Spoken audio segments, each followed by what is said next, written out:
Hello, welcome back once more.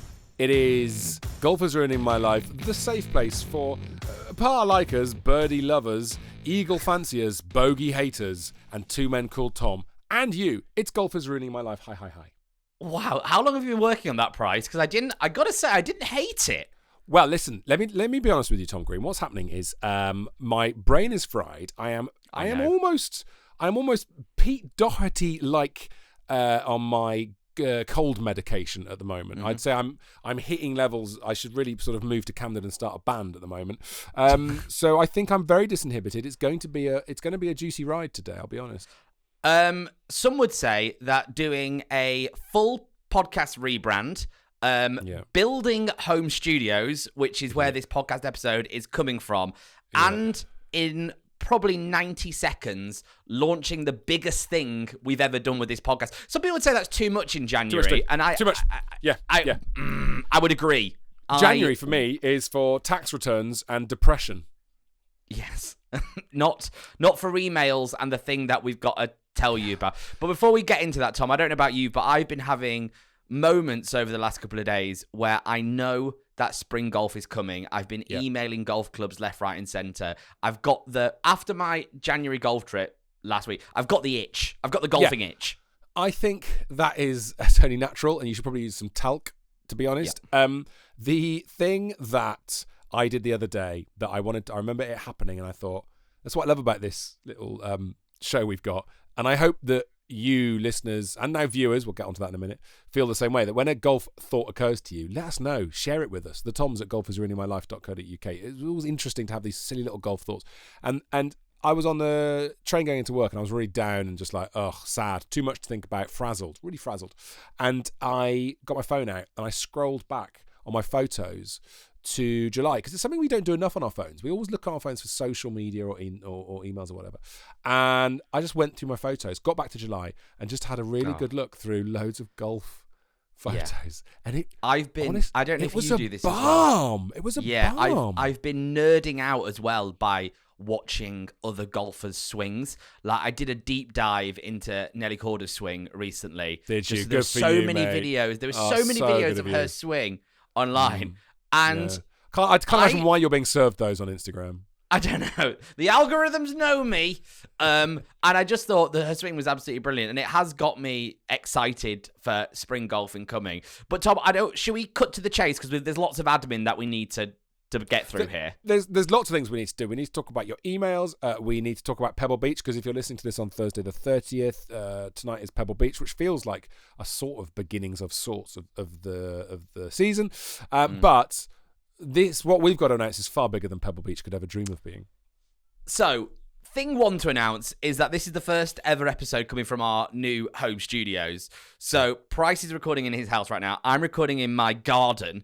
And what I've actually noticed is it's so cold, Tom. I don't know if the camera's picking up, but I can see my breath. Lovely.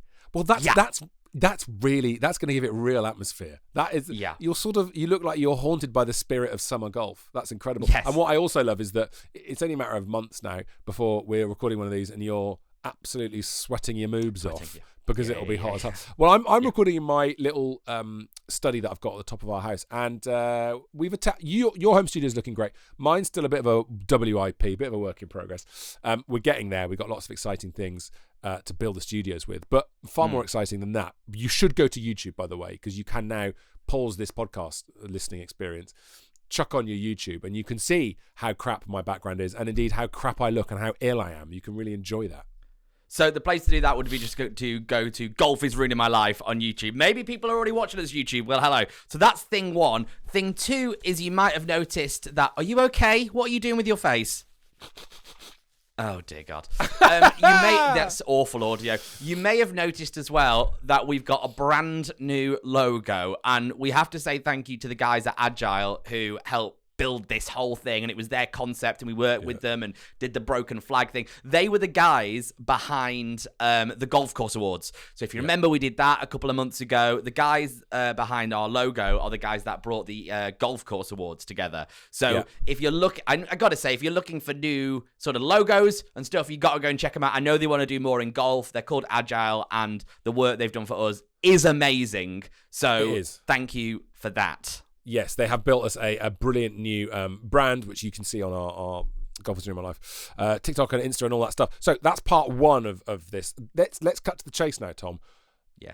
We've got an event. We've been mentioning it before. We've been throwing to it, and we can now confirm. Sunday, the 23rd of February. We're nervous. We don't know how many of you are going to come to this, I'll be honest. And we're really hoping that you are going to come and say hi, because I've always wanted to have a proper gathering of this podcast. I've been wanting to do that for ages, even before we had listeners, even when there were just 6 of you. And that was just Matt Holbrook and his several burner accounts. Thanks, Matt. Thanks, Holbrook. But now there are a lot more of you. And the idea of having an evening where we do a recording of the podcasts is, I'm so excited. And we're going to tell you all about the details, but I'm just going to tell you, tickets, I'm so excited I get to say Just this. say it. Say the thing, Tom. From 9 o'clock, or 9:05 to be precise, on Monday morning when you're listening to this. Hang on, next Monday. This is Thursday's episode, Tom. Catch up. Yeah, so this is Thursday. So this is the Monday that's coming. Yeah, so this Monday coming, 9:05, tickets are going to be on sale. So I just want to stress this, because I feel like we've not made a big enough deal about what we're doing.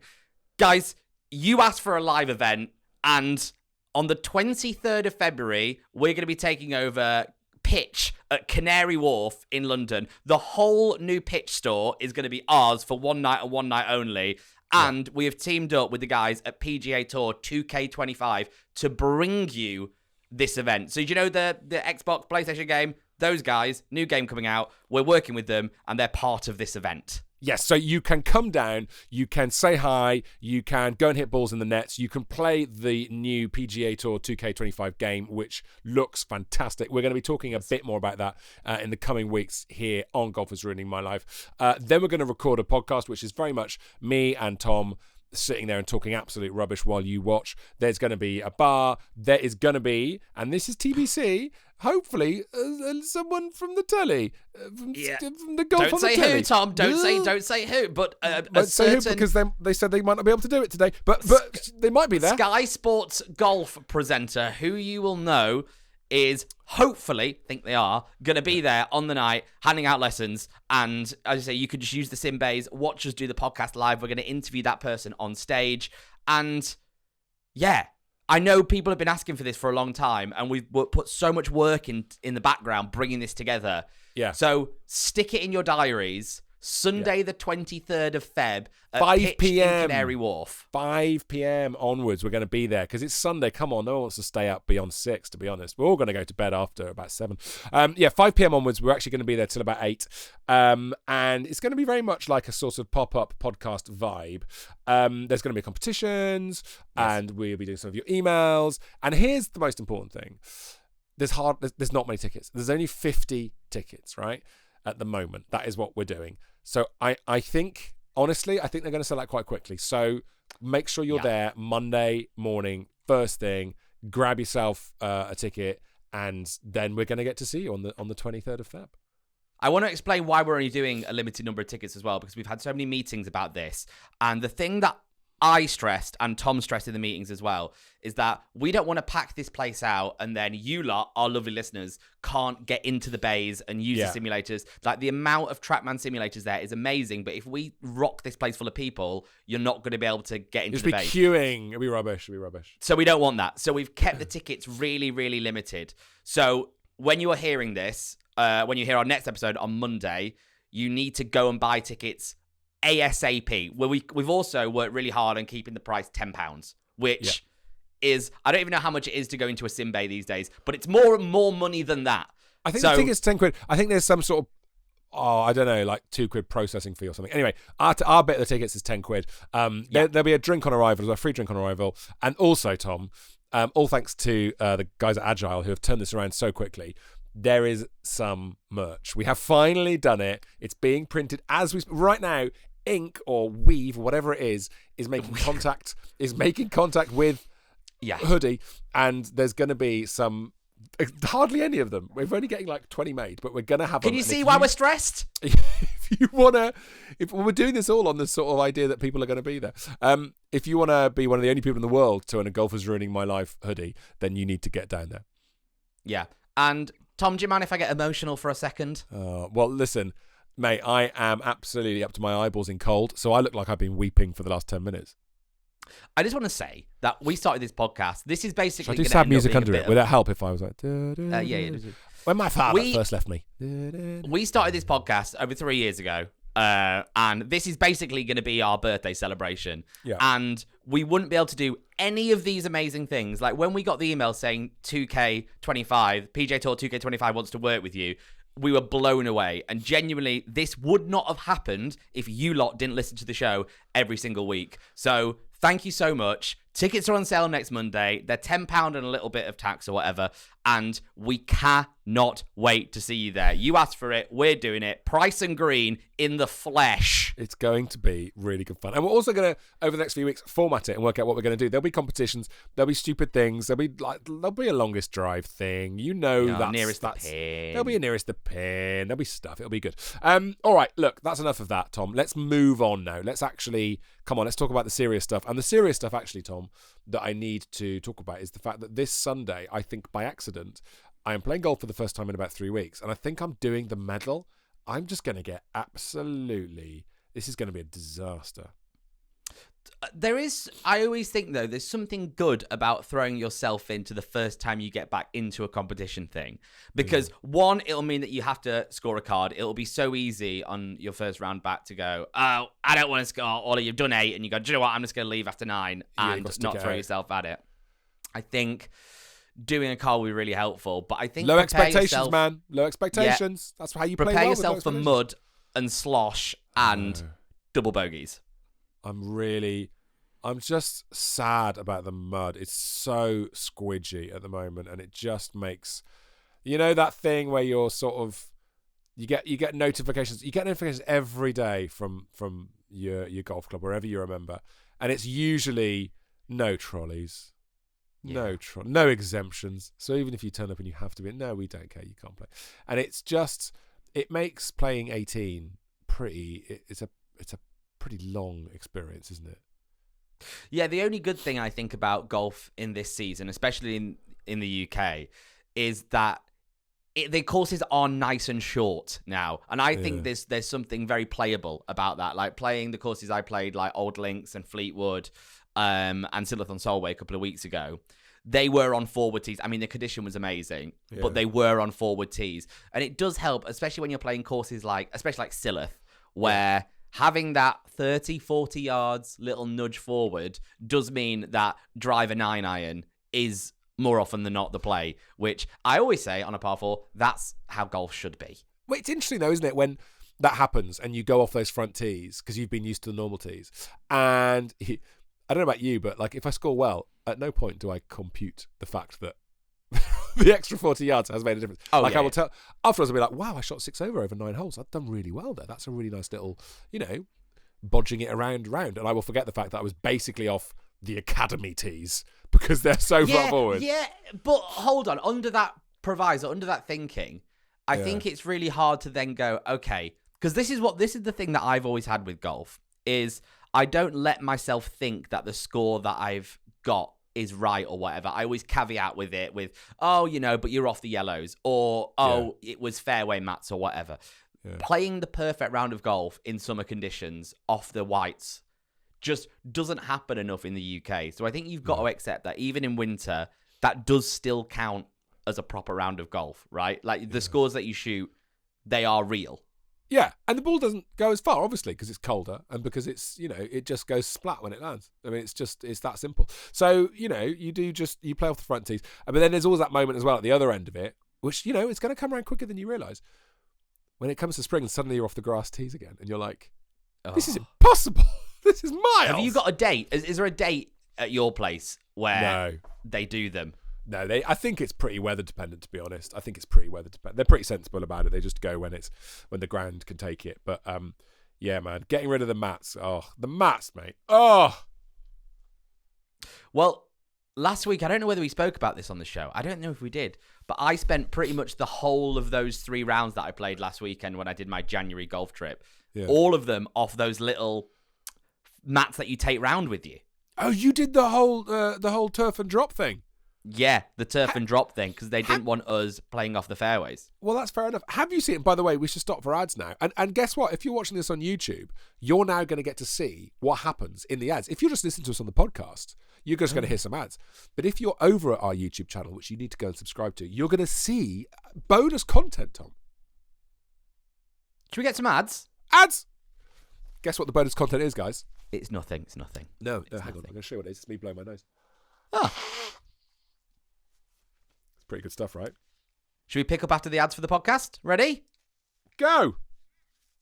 Oh, what lovely adverts. Welcome back to Golf is Ruining My Life. Now, fully visualized on YouTube. So that's happened. Also, can I do a little bit more admin? Please go and give us a follow on Instagram, because we don't talk about that enough. And there's loads of videos on there that you might never have seen. So at Golf is Ruining My Life on Instagram, because I know some people don't use TikTok. Some people only use Instagram. So head over to Instagram and check that out, because there's loads of amazing stuff. Not least because we're pretty handsome. Do you know what I mean? If you want eye candy plus golf, you gotta check us out. Honestly, absolute nines, pair of Huns. Go on. Tom, so we were talking about. Hang on, what were we talking about just before the ads?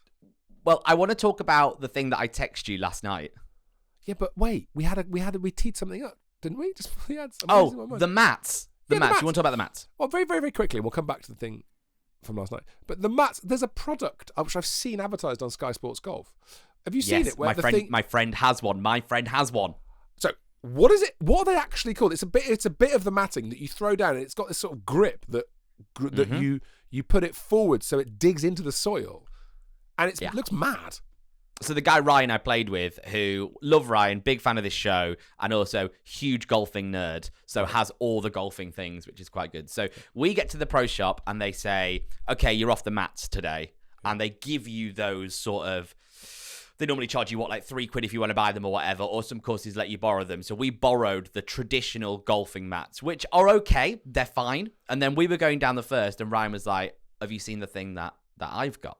And he quietly pulls it out from his bag. Yeah, out of its sheath, because it's sheathed onto the side of his bag on a clip, and it has its own little bag, and it comes out there. And the only way I could describe it is the mats that we were using had like individual blades of plastic grass, I would suggest, right? Yeah. So almost like, picture a Christmas tree, right? Those sort of like plasticky bits, right? Mm-hmm. We have that. He pulls out what can only be described as perfect AstroTurf from an amazing driving range. Oh, and has it got the grips underneath that dig into the soil?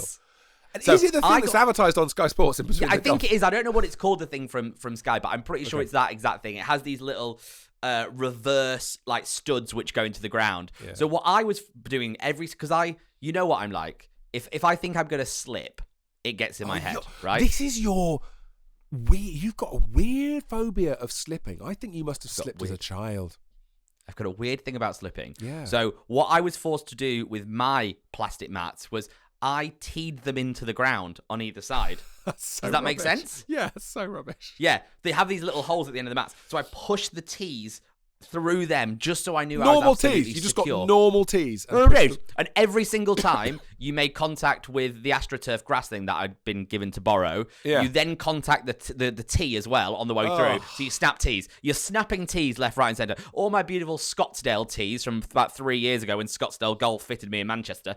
I basically left. They're all orange, those tees. I left just orange litter behind me, wooden orange litter, as I went through the fairway. Like so you were that's shedding, what I was like you were forced to do. molting orange bits of wood. Exactly that. And what Ryan did is he had this sort of driving range AstroTurf, and it just digs into the ground, and he was making great contact with it. And if you're caught, because I've never been a member of a course that enforces that ruling. Me neither. I'm interested. I wonder if our place should do it, because our place is very, very claggy and muddy, and you hear members muttering the word clay throughout the winter. Yeah. London clay, because it's the water just sits there, the moisture doesn't go anywhere, and they've done a lot of work at ours. They've really done well to try and get drainage and stuff, but I wonder if that would help getting the turf things. Maybe not, I don't know. Well, at Silloth it wasn't. So when we played, I think this was the same Old Links was. So Silloth's rule, because there was a 4-ball going out before us in the pro shop, and they were like, "Do you mind using these mats?" And I think every golfer, when they're asked to use the mats, I think we can all admit this, we don't want to use them. No, I'm better than that.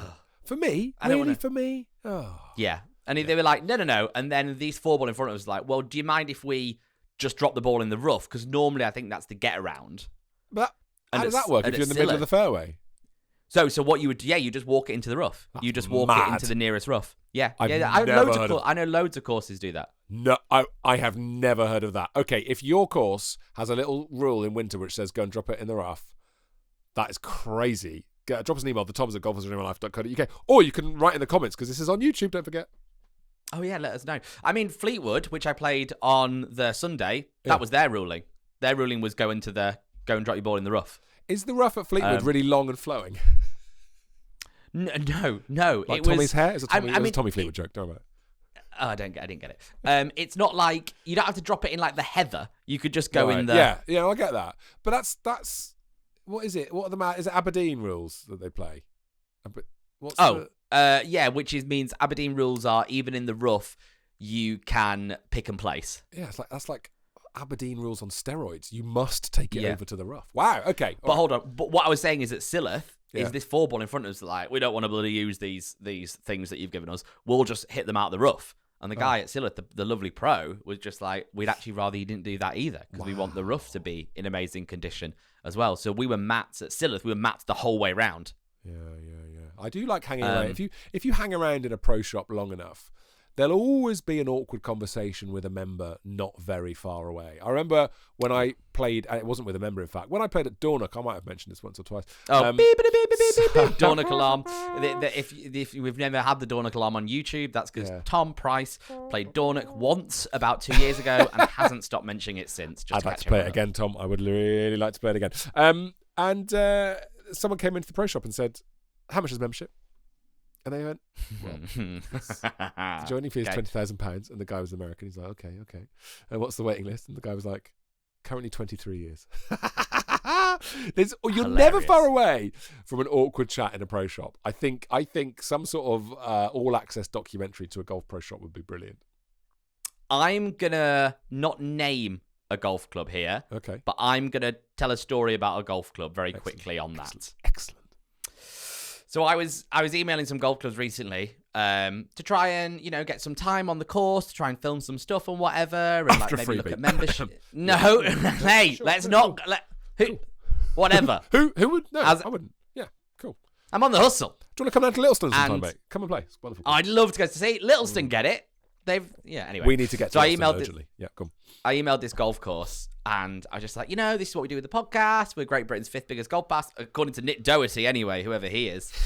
And the guy replied to me saying, basically saying, we review our membership in June.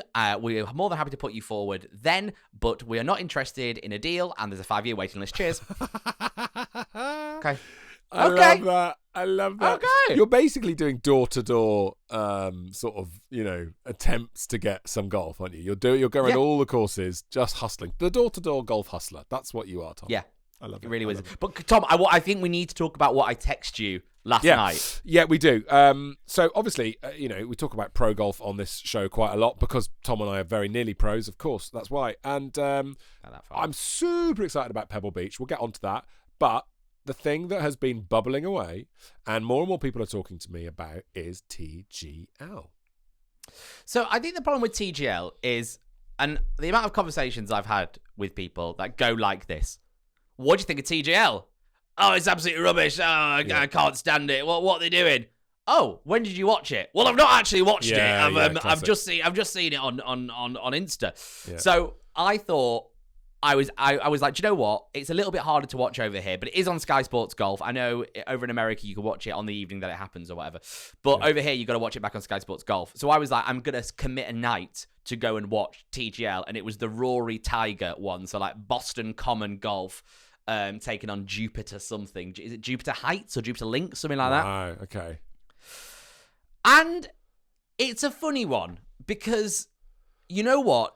It was a Tuesday night in the UK, and I got to watch some different golf content with some golfers that I absolutely love. Tiger, Rory, Adam Scott was in it, Tom Kim was playing. Yeah. So the fact that I got to watch those golfers hit golf shots was brilliant. It was amazing. It was really enjoyable to watch. However, there was just certain things about it that I now understand what some people who have like left online naggy online comments about it. I sort of see what they were talking about. Go on then. So one thing that loads of people say is that there's no atmosphere in there. Yeah. There's no atmosphere in the stadium. And I sort of get what they mean. It's not a stadium. It's like an airport. It looks like you're traveling through an airport and you see some famous golfers who are sort of doing something while they wait for their private jet to refuel. It's mad. Yeah, as well as having like music blasted as they walk out. So mad. The vibe they create with the lights and the music, I think is really cool and really interesting. I just think the fact that there's not enough people in the arena. It's like the O2. Yeah. It's like the size of the O2, but it's filled with, I think, 2,000 people. But it looks like there's like 150 people there. And I just think you struggle to create the atmosphere of like live golf, like live exciting golf when there's not enough people in the crowd getting behind it. Yeah, glass houses. Here we are criticising low turnouts. Don't forget, 23rd of February, tickets go on sale on Monday. Come down to Golfers Ruining My Live. You're going to absolutely love it. No, I think you're right. They're not packed in enough. There is no atmosphere, and they all look a bit chilled. The golfers all look a bit... The golfers look a bit bored, because at the best of times, golfers are in this sort of... playing golf is about hitting this zone, right? It's about hitting the sweet spot where you're almost, for a lot of golfers... almost like you're meditating. You're just trying to stay calm and concentrate and focused, right? And watching a lot of people focused standing around isn't very interesting. But equally, watching people play golf when they're sort of laughing and having banter, that's not very interesting either. You have to watch them out on the course. That's when it works. Yeah, and I think there was some stuff which I really enjoyed. The shot clock, I think, was interesting. Good idea. You did see it put players under pressure. So I thought that was really cool. I'm not against music on the course. I thought that was brilliant. The idea of I'm behind. I just think there's so many nuances in golf that when you actually see it played out like this, there's loads of moments where they go, oh, they didn't really think about how that was going to work. Like, there was this one moment where... one of the players hit an approach shot onto the back of the green, and on the sim, it landed right at the top of a hill, perfectly sat there. Yeah. And even in that moment, one of the golfers was like, there's no way in real life that wouldn't have rolled down. Okay? Yeah. So they then spin round to the big green behind them, that big moving green. Yeah. And there's like a light that shines on where the computer thinks that ball should be, right at the top of the hill. Yeah. They go and place the ball right at the top of the hill. Lo and behold, it won't stop. Hey. So what do they do? It just keeps. They just had to place it somewhere else. And this is the thing: they didn't really explain what was going on. So then so that was Tiger's team. So then they cut back to Rory's team, who was taking their putt. And then next thing you know, the ball's just in their other team, Jupiter Lynx or whatever, was just in another place. And then they roll their ball. And there was just a few eggy moments like that where you think, ugh. No one thought that was going to happen, and now there's no real ruling in place. No one's thought it through. I think you're right. I think the way to make it interesting is to take it. It's not normal golf. Stop trying to make it like normal golf. Look at YouTube golf. Everyone is trying really interesting formats. So do the thing where they say, hit a 7-iron, 212 yards. Whoever gets it closest. Do silly YouTubey type. Yeah, have fun. Have fun and make it a half an hour package, right? If you're trying to replicate the experience of a round of golf, which is what they're trying to do, it's nowhere near close to it, and it sags. It's not right. It doesn't work. It's not there. If you're going to do that thing, and it is a bit fun, it is a bit silly. Do stuff where you don't know what club you pulled out the bag. It's your 7-iron from when you were a kid. Your mum's in the crowd. She's got to take the shot for you because Tiger's mum was there. Whatever. Do silly. Celebrate the silliness of golf. And that's something I learned helping out, kids when I've been helping out with coaching kids. Make golf fun, short and sharp. And I think in that place, that's what you've got to do. Stop trying to pretend it's a serious big tournament. It's not. When Tiger hit a shot and he screwed it up, he could tell he was sort of like, oh, no one cares. It's got no jeopardy. Yeah, and they're sort of towing this weird line of like, yes, they want they want there to be jeopardy and they want drama and all this sort of stuff. And then at one point, one of the holes is on what looks like a lava field. So the commentator's like, hope he doesn't get it in the lava. And I can't remember which golfer was like, oh, I'm really glad I didn't get it over. I'm really glad I didn't put it in the water. And the commentator was like, you mean the lava? And it was just a bit like, oh, it doesn't really work. It's like watching your granddad play Minecraft. That's the problem. It's just like, it's just an element of confusion about the whole thing. But listen, can I say though, Tom, I don't want to have a go at it because I really do think that's what I was about to say. I think it can work. And I agree. The most important thing, on a Tuesday night when there was no golf on, I really enjoyed watching it. Yeah, I agree. I totally agree with you. I think that as a format, once it's been ironed out, it will improve massively. Unfortunately, they're having to learn in the public sphere, and idiots like you and me on YouTube and podcasts are going to criticise it. Yes. But yeah, sorry lads. But you know what? You're millionaires. You can take it.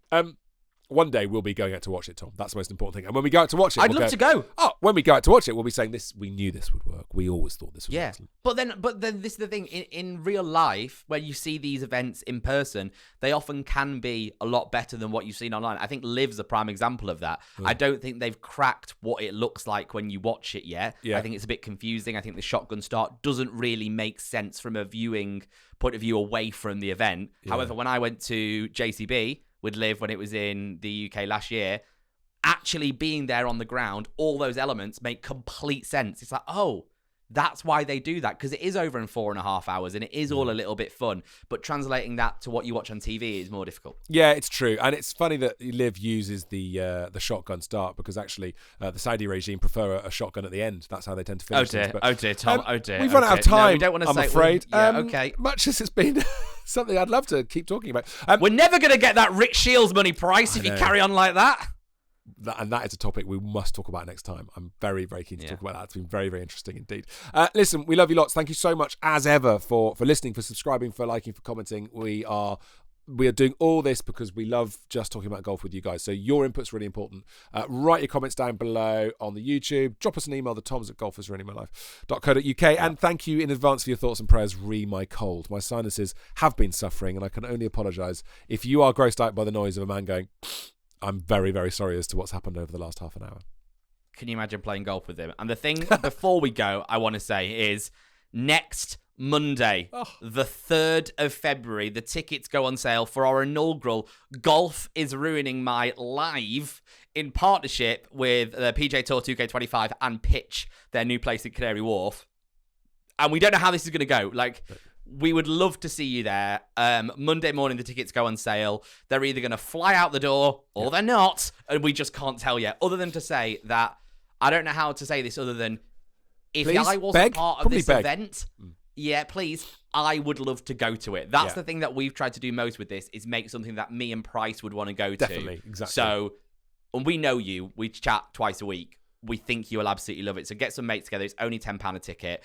And they go on sale next Monday. Golf is Ruining My Live, the inaugural. It's very exciting. And there will be a link, of course, if you haven't got socials, there will be a link to the Eventbrite. That's how we're going to do it on Monday's episode. So download Monday's episode as usual. Have a look in the episode description. There'll be a link in there. Listen, we've run out of time. I've run out of nose. We'll see you on Monday. See you Monday, guys. It's going to be a big one. Bye.